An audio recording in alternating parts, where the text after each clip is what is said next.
ہم جیسے انسانوں نے جاری رکھا ہوا ہے اور آئندہ بھی ہم ہی اسے جاری رکھیں گے۔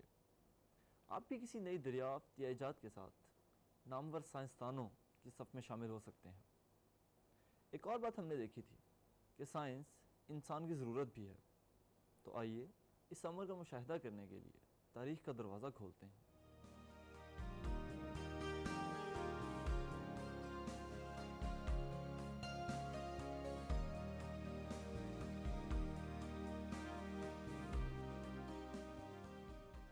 جب کسی انسان نے یہ اندازہ لگایا کہ درخت کے تنوں کو گھسیٹنے کی بجائے رول کر کے لے جانا زیادہ آسان ہے، تو یہ مشاہدہ وہیل کی ایجاد کا سبب بنا، جس نے انسانی زندگی کی کایا پلٹ کر رکھ دی۔ اپنی ضروریات کو پورا کرنے کے لیے ایک خطۂ زمین کے لوگ دوسری جگہوں کے لوگوں تک جانا بھی چاہتے تھے اور گفتگو بھی کرنا چاہتے تھے، تو کمیونیکیشن کی ترقی کے دور بھی دیکھتے ہیں۔ جب ہم سائنس بطور انسانی ضرورت کی بات کرتے ہیں تو سب سے پہلے ہمارا دھیان قدرتی آفات کی طرف جاتا ہے، جیسے زلزلے یا سیلاب۔ اب ان کے بارے میں کیسے پیش گوئی کی جائے اور ان کے وقوع پذیر ہونے کی صورت میں ان سے کیسے بچا جائے، یہ وہ سوالات ہیں جنہوں نے سائنسدانوں کو چیلنج دیا ہوا ہے۔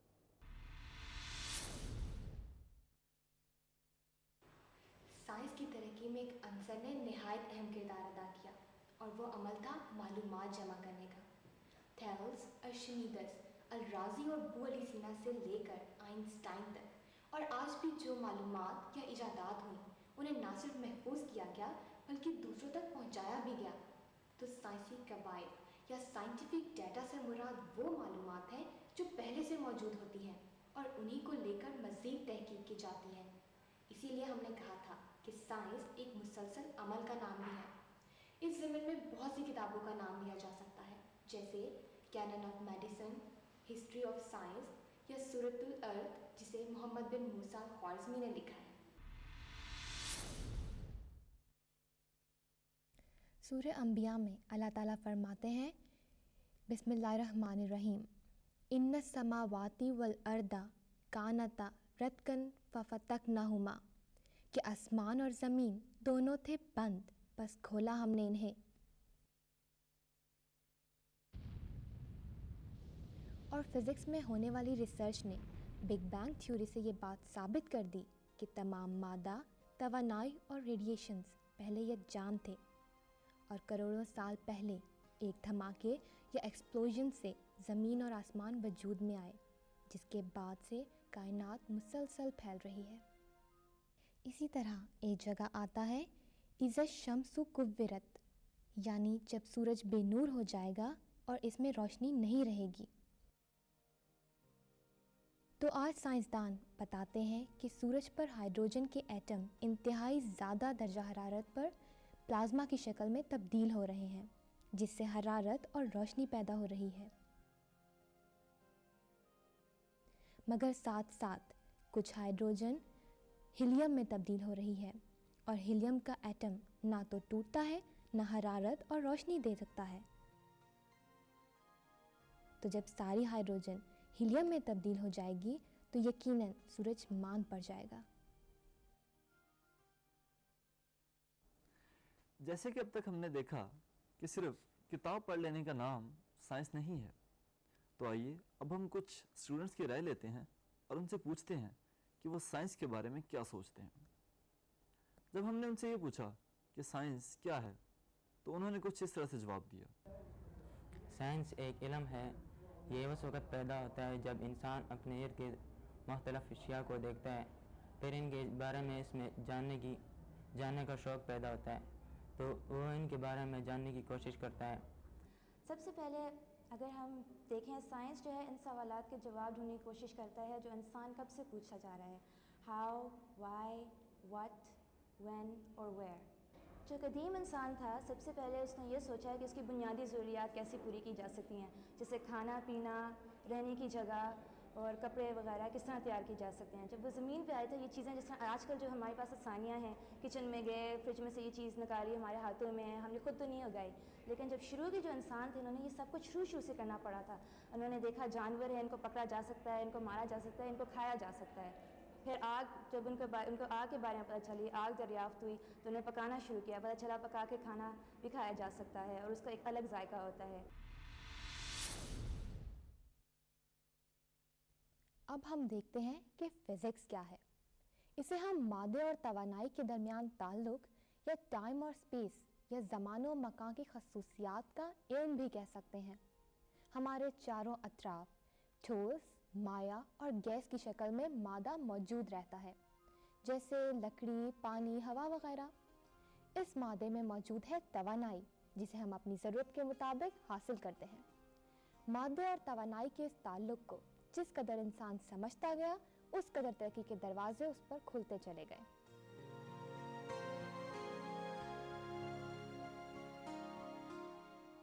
جیسے کہ ہم سب جانتے ہیں کہ ہماری زندگی میں کوئی بھی کام کرنے کے لیے توانائی کی ضرورت ہوتی ہے. کوئی چھوٹی سے چھوٹی چیز جیسے کھلونے, کیلکولیٹر, ٹی وی, گاڑیاں, ریل کے انجن یا کسی فیکٹری کی بڑی سے بڑی مشین, سب کو چلنے کے لیے توانائی کی ضرورت ہوتی ہے. کیمسٹری اور فزکس کے ماہرین کی مشترکہ کاوشوں سے توانائی کے نئے اور زیادہ مؤثر ذرائع حاصل ہوتے گئے. یوں جیسے جیسے انسان مادے اور توانائی کے تعلق کو سمجھتا گیا تو لکڑی کے بعد کوئلہ, پھر پٹرول, پھر CNG, پھر شمسی توانائی اور اب نیوکلیئر انرجی یا جوہری توانائی, جس سے نہ صرف بجلی پیدا کی جا رہی ہے بلکہ زراعت اور دوسری صنعتوں میں بھی استعمال کیا جا رہا ہے. اسی طرح بجلی کی ایجاد بھی سائنسی ترقی میں سنگ میل کی حیثیت رکھتی ہے. بجلی نام ہے برقی چارج کے بہاؤ کا, اور برقی چارج میں پوشیدہ توانائی سے ہم آج کے دور میں اتنے کام لے رہے ہیں کہ اب اس کے بغیر زندگی کا تصور بھی ناممکن لگتا ہے. یوں ہم اندازہ لگا سکتے ہیں کہ انسان کو ترقی کے اس دور تک پہنچانے میں فزکس نے کیا کردار ادا کیا. فزکس کی بدولت زمین پر رہنے والے انسانوں کا ایک دوسرے سے رابطہ اور تعلق بڑھتا گیا. مشینوں کی ایجاد نے انسان کے لیے زندگی کو آسان کر دیا. ایک طرف مہینوں کا سفر گھنٹوں میں طے ہونے لگا اور دوسری طرف نظام شمسی کے دوسرے سیارے جیسے مریخ پر نہ صرف زندگی کے آثار تلاش کیے جانے لگے بلکہ وہاں انسانوں کو آباد کرنے کی کوشش بھی ہونے لگی. گویا کمرے میں روشنی کرنے والا بلب, آپ کے سامنے پڑا ٹی وی, آپ کے کھیتوں میں چلنے والی مشین یا سواری کے طور پر استعمال ہونے والی موٹر سائیکل, گاڑی یا جہاز سب فزکس کی اپلائیڈ فارم ہیں اور سب فزکس کے علم کی وجہ سے وجود میں آئیں. یہاں ایک بہت انٹرسٹنگ بات یہ ہے کہ ہماری کائنات میں انرجی یا توانائی کی مقدار ہمیشہ کانسٹنٹ رہتی ہے. اسے نہ تو کم کیا جا سکتا ہے نہ بڑھایا جا سکتا ہے. یہ صرف ایک حالت سے دوسری حالت میں کنورٹ یا منتقل کی جا سکتی ہے. جیسے الیکٹرک ہیٹر جو الیکٹریکل انرجی کو ہیٹ انرجی میں کنورٹ کرتا ہے. جیسے سلائڈ سے نیچے آنے کے لیے ہمیں توانائی کی ضرورت ہوتی ہے جو ہمارے جسم میں اونچائی یا اس مقام کی وجہ سے پیدا ہوتی ہے جہاں سے ہم حرکت شروع کرتے ہیں. اچھا, تو اب ہم کچھ سادہ سی مثالیں لے کر دیکھتے ہیں کہ ان نظریات کو ڈیولپ کر کے ہم نے کیا کیا بنایا. جب ہم میز پر ہاتھ مارتے ہیں لائک دس تو ہمیں چوٹ کیوں لگتی ہے حالانکہ میز تو اپنی جگہ پہ ساکن ہے. یا جب ہم دیوار پہ گیند مارتے ہیں تو وہ واپس کیوں آ جاتی ہے حالانکہ دیوار بھی اپنی جگہ پہ ساکن ہے. اس لیے کہ ہر ایکشن کا ایک برابر لیکن مخالف ایکشن ہوتا ہے جسے ریئیکشن کہتے ہیں. یہ چوٹ جو میرے ہاتھ کو لگی اسی قوت کے ریئیکشن کی وجہ سے لگی جس قوت سے میں نے میز پر اسٹرائک کیا تھا. یا جب جہاز کا انجن سٹارٹ کیا جاتا ہے تو وہ ہوا کو بہت طاقت کے ساتھ پیچھے کی طرف دھکیلتا ہے جس کی وجہ سے ایک دباؤ پیدا ہوتا ہے, اور یہ مخالف سمت میں پیدا ہونے والی طاقت جہاز کے وزن سے بہت زیادہ ہوتی ہے جو کہ اسے آگے اور اوپر کی طرف دھکیلتی ہے. یہی نیوٹن کا تیسرا قانون بھی ہے جسے اس نے 18ویں صدی عیسوی کے آخر میں پیش کیا.